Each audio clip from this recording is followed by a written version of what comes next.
നമുക്ക് അല്ലാഹുവിൽ വിശ്വാസമുണ്ട്, പ്രവാചകന്മാരിൽ വിശ്വാസമുണ്ട്, മലക്കുകളെ വിശ്വാസമുണ്ട്, ഖുർആനിൽ വിശ്വാസമുണ്ട്, അന്ത്യദിനത്തിൽ വിശ്വാസമുണ്ട്. ആറാമത്തെ കാര്യത്തിലാണ് വിശ്വാസമില്ലാത്തത്. ആറാമത്തെ കാര്യം എന്താ? വൽ ഖദരി ഖൈരിഹി വശർരിഹി മിനല്ലാഹി തആല.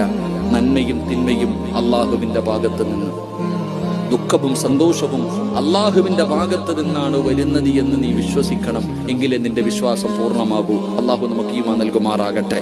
നമ്മൾ ചോദിക്കും, ഉസ്താദേ, ഞാൻ 5 നേരം നിസ്കരിക്കും, ഖുർആനോതും, തഹജ്ജുദ് നിസ്കരിക്കും, സദഖ കൊടുക്കും, എല്ലാം ഞാൻ ചെയ്യും, എന്നിട്ട് എനിക്ക് അല്ലാഹ് ഇത് തന്നല്ലോ, എനിക്കെന്തേ? എല്ലാവർക്കും അല്ലാഹു ജോലി കൊടുത്തു, മക്കളെ കൂടി, എനിക്കെന്തേ അല്ലാഹ് തരാത്തത്? നമ്മൾ പരാതി പറയുന്നവരാ.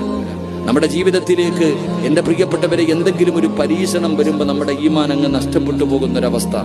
എൻ്റെ പ്രിയപ്പെട്ടവരെ എന്ത് തന്നാലും അത് അല്ലാഹുവിൻ്റെ തീരുമാനം, അത് പടച്ച റബ്ബിന്റെ തീരുമാനം. അൽഹംദുലില്ലാഹ് പറയാൻ കഴിയണം. അല്ലാഹു